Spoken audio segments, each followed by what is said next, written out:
because we should have some stability in careers, and we don't have it.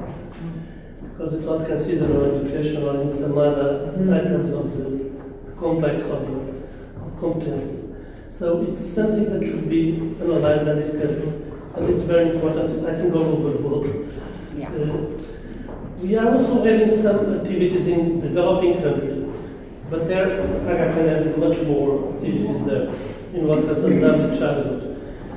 Our experience is mainly with Lusophone countries in Africa, and the situation is completely different from one country to another. I remember that I participated in the 90s, last century, in the mission of the World Bank in Guinea-Bissau. That is the most complicated country in Lusophone area. And they have a quantity and an amount of native languages, and they have strong difficulties. The relevance of the education system is very low. One alternative was including a preschool year before the first year of, but we don't have money for it, and it's not enough the standard support to do it. But could be an alternative, trying to homogenize the educational language, at least Portuguese, but the kids don't speak Portuguese, even the teachers don't speak Portuguese. They should learn, they should teach in Portuguese, but they don't know Portuguese. It's terrible.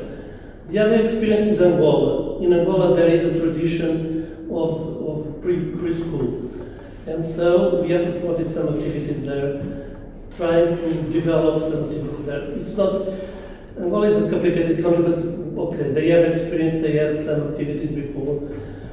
And the third experience, it was Cape Verde. In Cape Verde, the Minister of Education in Cape Verde, some years ago, decided to start with pre-primary education, and giving priority to that, copying what was happening in Portugal. And we had some people supporting them, but it was not easy because the quality was very low. And they were putting the kids in some rooms. It was worse than before it, because they were joking outside on fresh air, and now they were there in garages and something like that. It was not a very good experience.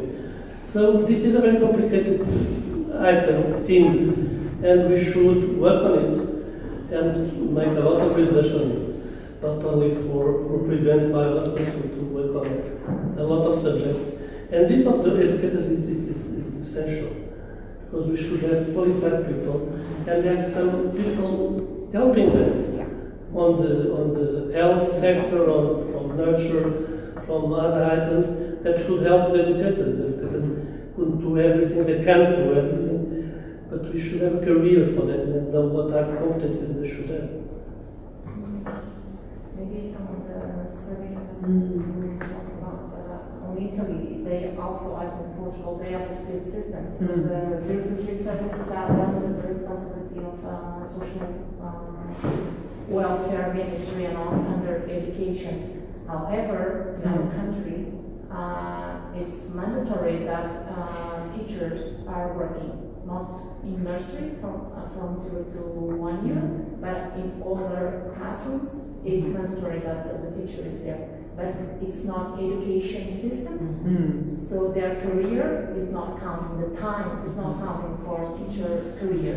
So that's the tension that we are living in Portugal and many other countries in Europe. But the specific case of Portugal is that, in fact, we invest in their initial training. They are graduated with a master as any other teacher, but they are recognized. They are not recognized as teachers if they are working with children under 3. So that's the tension, and that is compromising the quality of the delivery, especially for the turnover of a lot of teachers. And so the youngest ones are... The 0 to 3 is always more complicated anyway, or absolutely not even looked into in some countries. It's just sad. And even investing in other professionals as assistants, it's not valued as a profession. And that's something that even if there is lower and upper secondary professional vocational training to become assistant. When they went to work as assistants, there are no valued position or a fair salary to do that. So it's not something that many people is looking for. Matt, this morning, who chaired our panel, who works for the Argonne in London, I think he said that we want to be talking about the typical worker, that we've had these inspirational stories, and they are doing it, but we really have to be talking about the systems that are going to create and support workers everywhere. And I think the workforce will be one of the parts that we will feed back to the organization. They must pay very careful attention to the workforce, and that it would be good if they could plan their research studies such that they would find out information that might say what are good systems to support workers and train workers. And I mean, if they could do that. I wanted to turn to Debbie because, I mean, you have the very sharp end of the protection against violence. Do you, in your studies and in your systematic review, what do you think is the role for the person the teacher who leads the setting? Or do you think, I mean, or is it just such a difficult role that we have to have other outside professionals? No, it's interesting, and it's different in the early years versus, adolescence. And countries have sort of really struggled because many countries are mandatory reporting countries, and others, like in the UK, are not, or Northern Ireland is, but Scotland and England have really struggled with sort of what is the role of teachers and how deep does that go and how does that feed into the system, the child protection system. So I think in terms of what we found in those 4 countries, in terms of data, was really around a need for continuing professional development and the strengthening of the entire sort of workforce that comes around. So I talked a little bit about the INSPIRE strategy, and one of the interventions is around parent and caregiver support. And really thinking a lot more broadly about that, especially the intersections, not only between families and education, but also families and health systems. So that's often where we have a lot stronger sort of investments in across the board in countries, is sort of early childhood health and maternal health.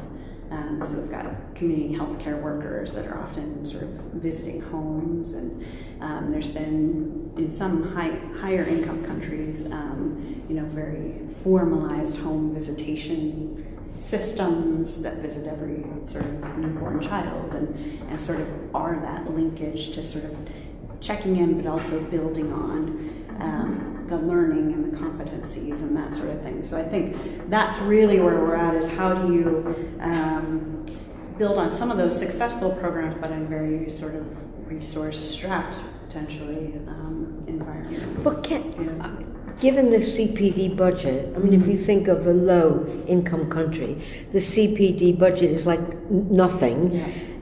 What can you really expect to do by way of professional development?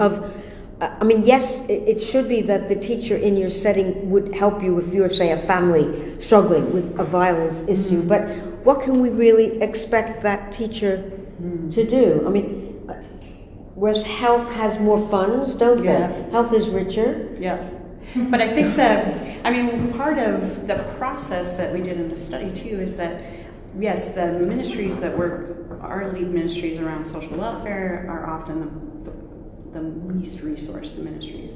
But even within that study, they were able to move money around in ministries. And really, I think having data and evidence helps that process. So in Peru, for example, we were working with the Ministry of Women and Vulnerable Populations, and the Ministry of Finances said, we have money, you give us some data, so that tell us what the investment is, So I do think in lots of countries there are resources. It's just how we utilize and how we make the investment cases using evidence that then, makes it a priority for achieving what they're hoping to achieve, as a system. So I do think there's ways to move existing resources around much more effectively. That data would help. Yeah, definitely. I think that also goes back to what I was saying.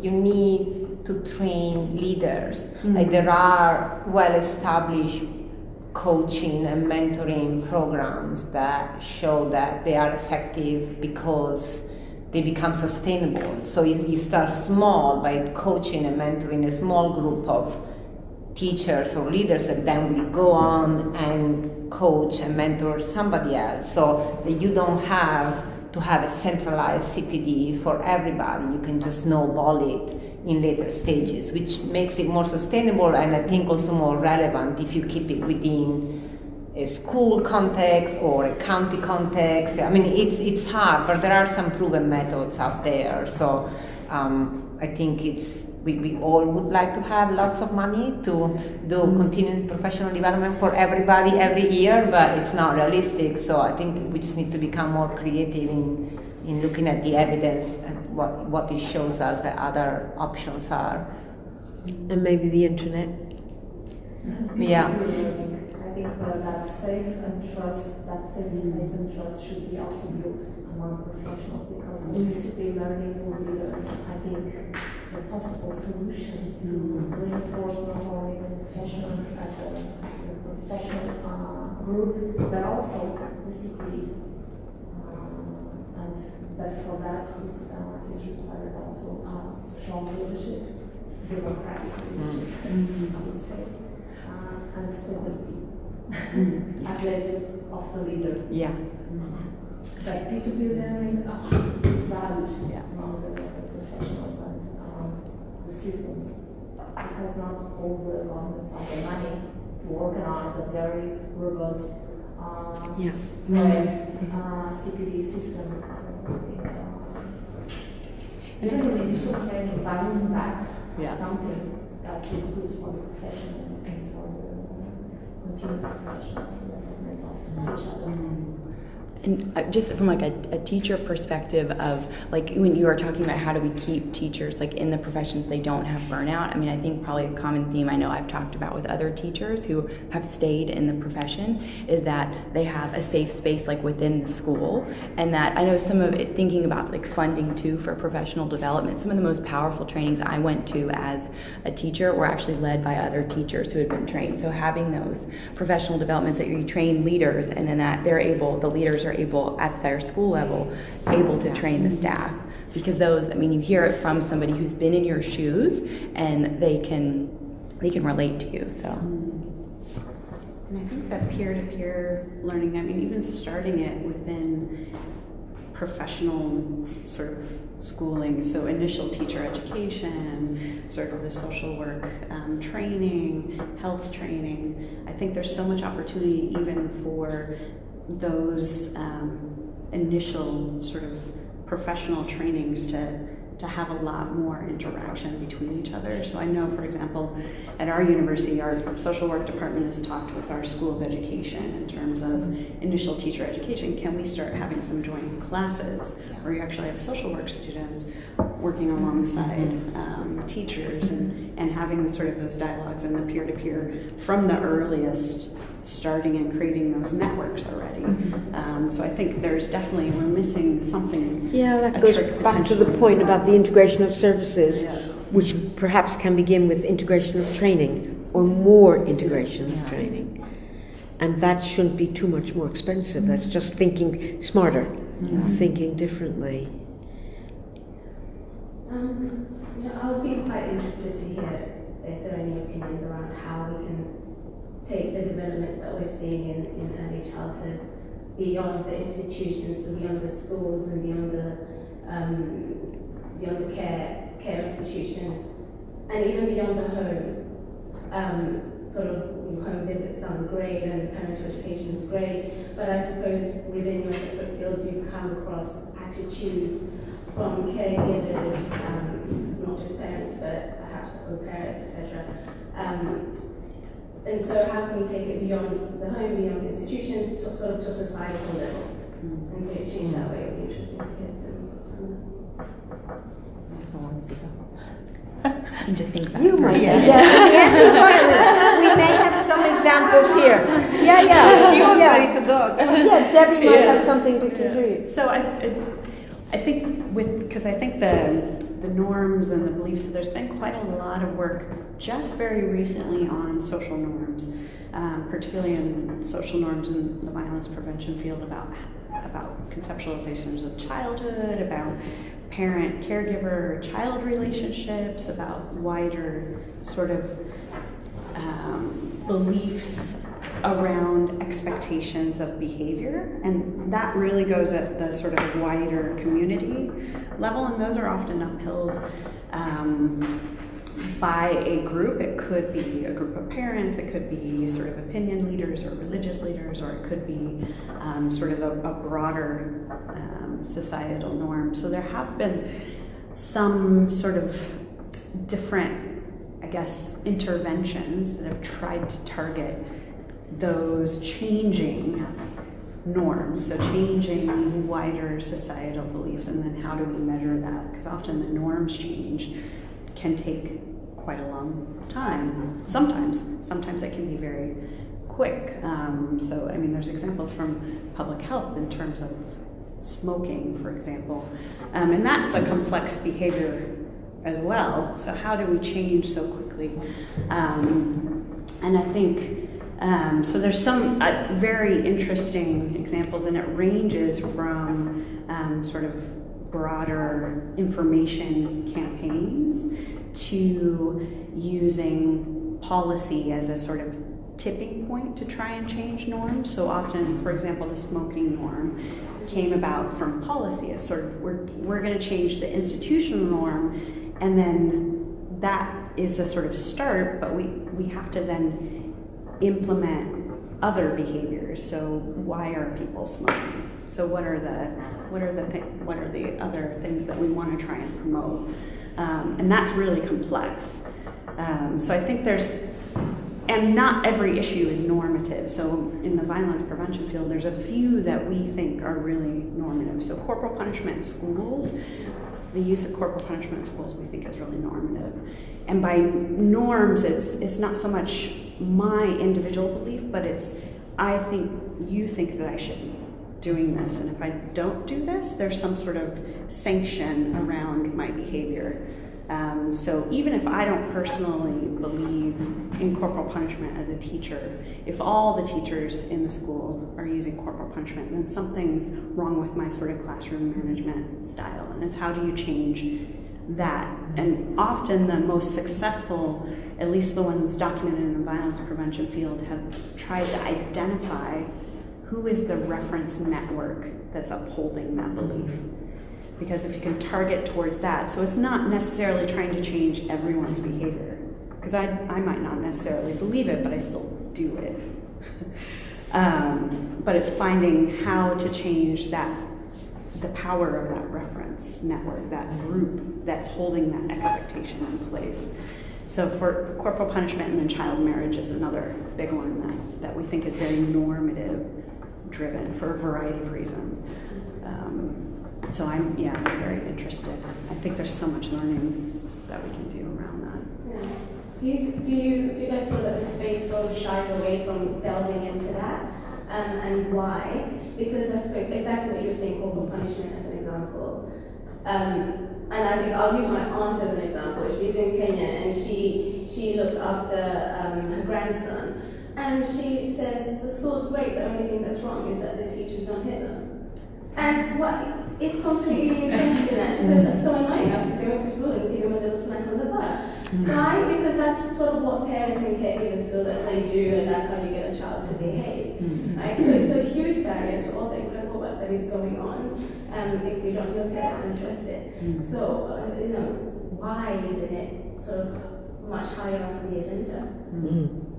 So, if I can piggyback, I agree with you. I think there are probably different levels of, like, different examples, because, I agree, my parents, not even my grandma, I mean, my parents do think that kids can be spanked. They did it. I turned out okay, so why can't we keep doing it? Turned out okay. Some might disagree, but I think there are those type of norms that are very societal, and it does take generations.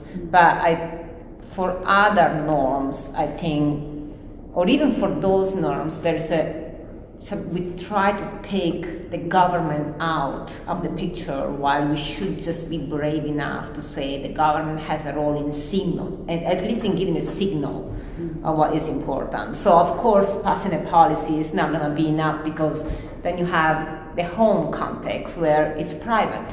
And that is where maybe it takes a generation. But if at least you start signaling certain things in a wider societal context, it might accelerate then how it goes. I'm sure that the next generation will not think that. None of us now think that going around spanking our kids is appropriate.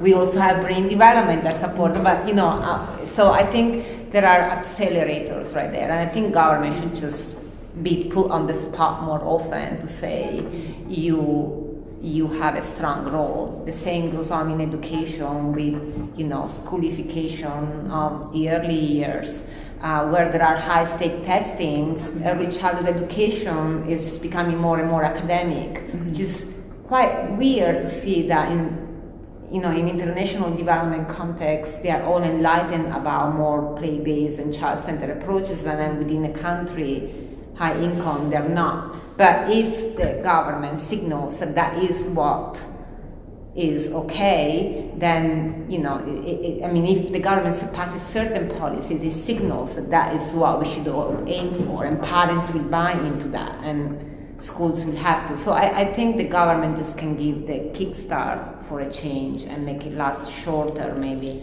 hopefully. But yeah, policy and advocacy are definitely important for broader changes.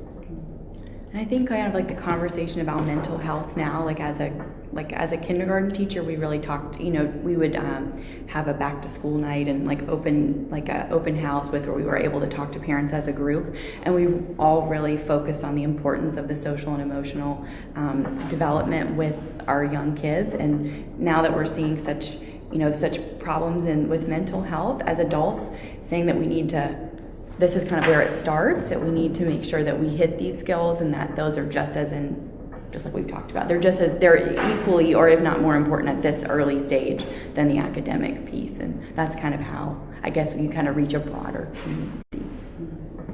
I wanted to ask a question that sort of touches on that a little bit, but maybe it's a little bit more to what you were saying about teachers being superheroes.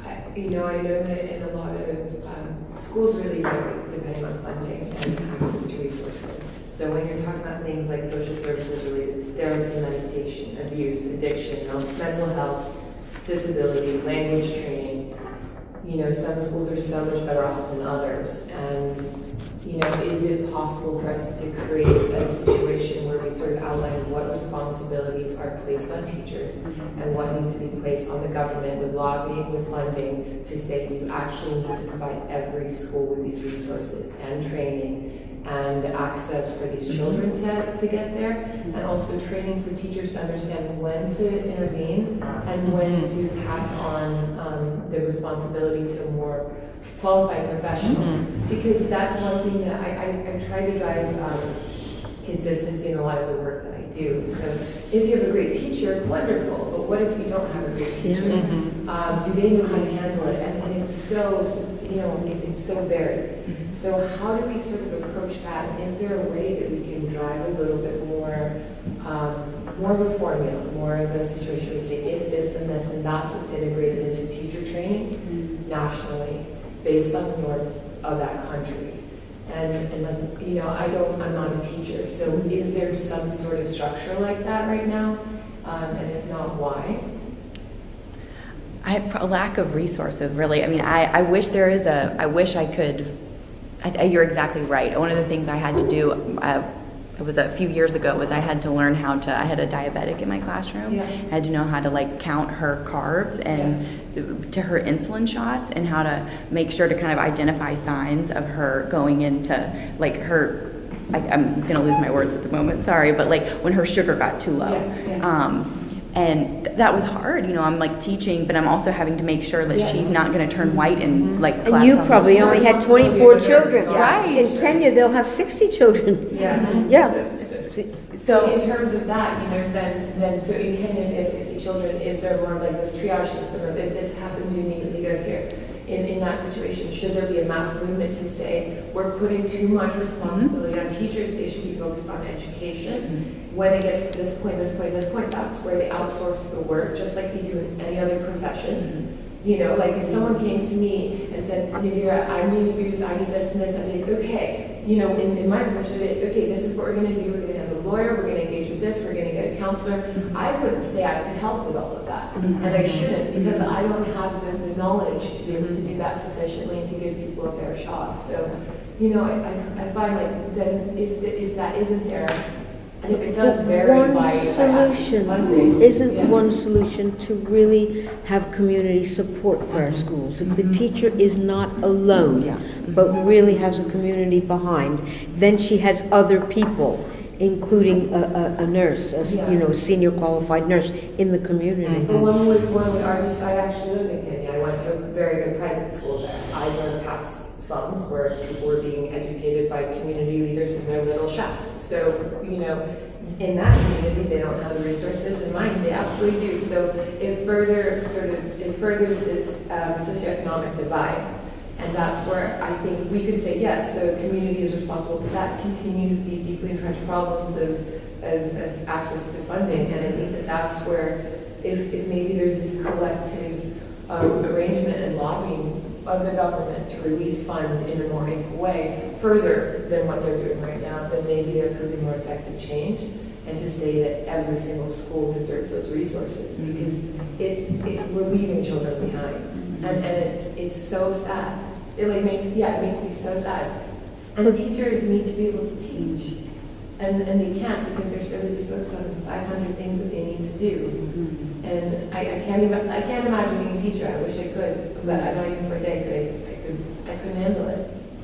So it's like, what can we? That's what I'm curious when we're asking these questions: is what can we do to change the system a bit to make it more effective going forward?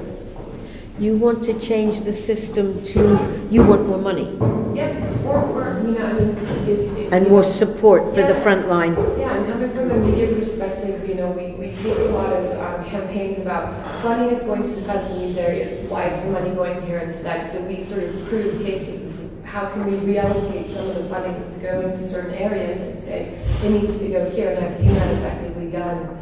I just haven't seen it effectively done in the education space, and it's being left behind. You know, with nurses, that was a very good example. It's a little bit easier to repeat what they need to do in every single place. So, you know, it's not as variable as education and the curriculum, but it's similar. How can we have this collective bargaining power saying this absolutely has to happen? And that's the only way you're going to fix these systems and allow teachers to focus on what they need, which is education. Are there examples in anti-violence where the media have really made a campaign that made a difference? I think there must be. Yeah, in terms of leveraging funding. Yeah, and which countries, and changing public opinion. Yes. So the violence prevention field has adopted a methodology that was used in health quite effectively to look at the burden of violence on various outcomes, and that in order to then make an investment case. So, and a lot of people will, you know, argue, should we be tying everything to the economics? And I'm a fan of making the investment case and leaving it there as the investment case. You know, so if you invest this much more money, these are the sort of better outcomes that you could get based on all the evidence we know about the impact of that either not having good education or experiencing violence in childhood has on not only the child, but then into adulthood, into future earnings, into community involvement. I mean, we have great consequences data for education, for violence. I mean, we've got really for health. We know, the costs. We know how detrimental not having, appropriate integrated services is.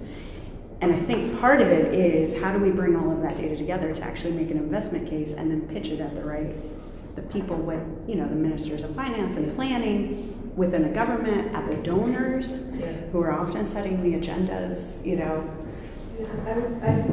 This is now, I think, the third roundtable where this idea of the investment case has come up. I think it's important to capture when we think about the research agenda that's being formed.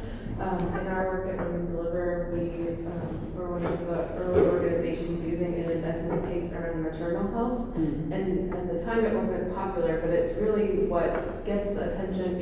All these topics we're discussing are issues that are generally under-resourced, under-prioritized, and the way to get the attention to make the case, often is to show here are the benefits of investing and showing. And I just think being able to describe that more articulately in all of these areas is critical to taking forward the work that we want to do. And I don't know the exact question to ask or where the gaps are in making that case as it relates to ECD, but I think it's important to think about for the schools 2030. And there are at least two target audiences, however. I mean, the one are the policymakers, but the other really literally are the voters and is the public. And they're both important audiences. In smoking, it really got to people, didn't it? In America, it was the children, wasn't it, who convinced their parents to stop smoking. But we have to still bring, as lawmakers, we have to bring it to their attention. We have to put those on the table to be voted on, right? So it starts there. And so I think it's really important. It's like, what kind of a question can we ask to consider all of these sort of specialist interest groups from maternal health, and all of these different things you keep adding to the list, but also still focus on teacher salaries, so that, okay, we put in all of this money into all the supporting resources, and then they say we've done our job, but they haven't. So I think it's about really valuing an all-encompassing solution, saying this is where the primary amount of money needs to go. It needs to go to salaries and education and training. These are the supplemental resources that this wouldn't be complete without. And I think that there hasn't, in my knowledge, been a movement like that yet. I can only speak for parts of Kenya and the United States.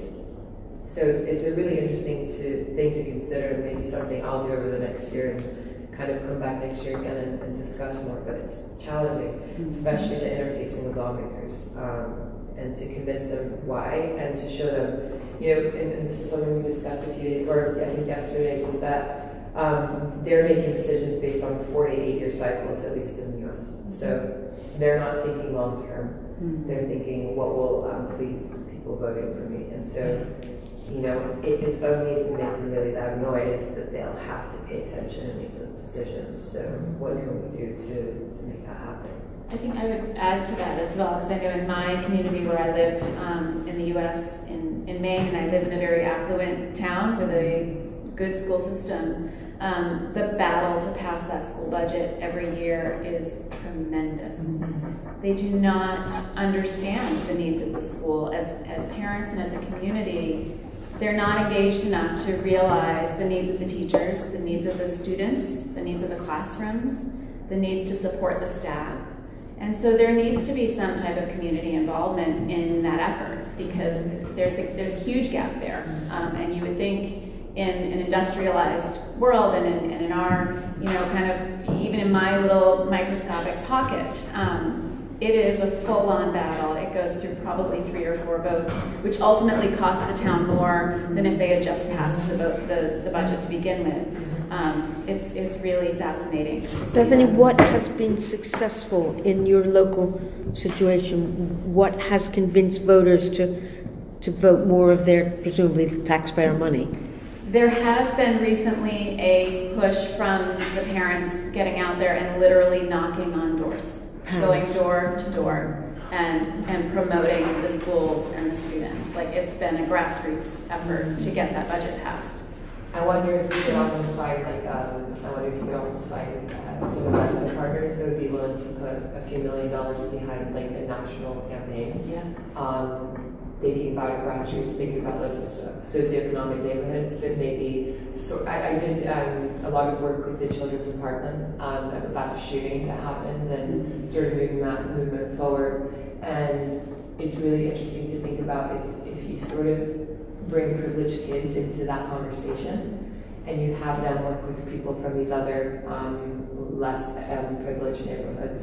And you sort of bring them together. Yeah, I almost feel like the only solution is by having a dedicated source of funding, having a dedicated team, and creating a strategy that could do that. Because right now, no one's really doing that I know, and I've really been researching that. So it's like that's results later on in school. It's just so I feel like sometimes we're pushing the investment cause a little too much.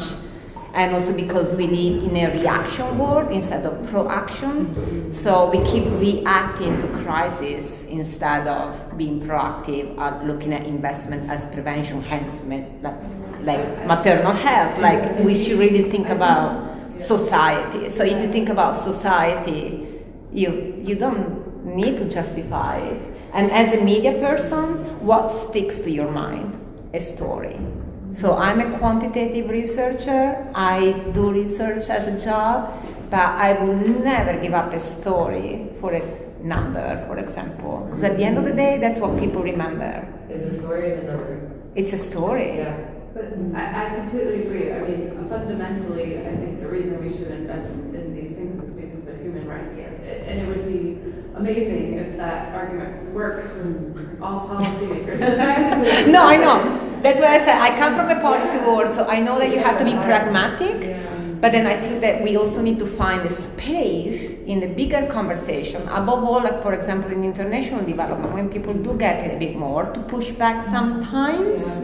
I was glad to hear a lot about researchers yesterday and today talking about we need data and stories and context. It's been lost a little bit in the 90s. But the stories maybe are just illuminating the data. I mean, in our country, the United Kingdom, the Treasury really makes a lot of decisions. Oh, yeah. And they really do look at the business case.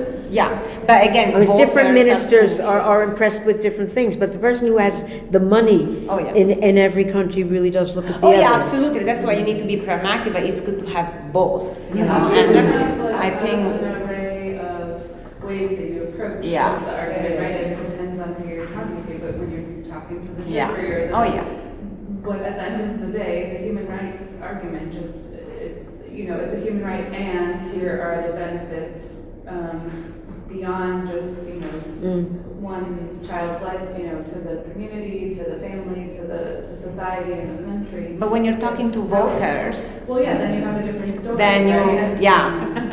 Voters have a different story. In the community, I don't have children, but I'm actually fortunate to live in probably one of the top 10 communities for education in the U.S. I live in Brookline, Massachusetts. It's a suburb right outside of Boston. It's probably one of the best public schools in the nation, to be honest. There's a very sense in Brookline of a very proud community. Everyone, no matter what age, to just say, we have a great school system. It's expensive to live here. It's higher taxes, but we have a great school system. And there's just this very sense of pride. Now, yes, I think that we are, I realize that where I live, there's education very prioritized there. Just being, I assume that a lot of people that live in Brooklyn have more physicians work in the hospitals. But it's a pride, and it's instilling that pride in the community, and somehow giving those stories to do that. Because, like I said, I don't have children, but I can be like, it's a little more expensive, but there's great schools, it's a good community. When you have great schools, you have a good community, and people take that to heart. So it's instilling that message in those stories to make people want to live in that community. But they didn't vote for Trump. Yes.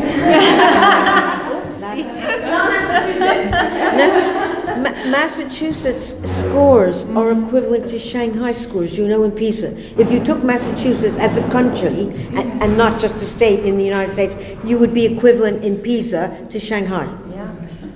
That's how good that school system is. Yeah, it is a public school system. Yeah. It's not even private. It's like a We're going to have to wrap up. Yeah. I wanted to thank everybody. We were a small group, but I think everybody contributed, and it was a pleasure and an honor to chair it. And I think that we do have something to contribute to the people planning this study, because these were themes that I'm not sure I have heard other people. So I want to thank you, and I will try to write it up, and maybe you and I will get together, Dion, to write up some of the themes. So thank you very, very much, and I think your lunch is now ready for you. Yeah, thank you. Thanks, Dion. Thanks.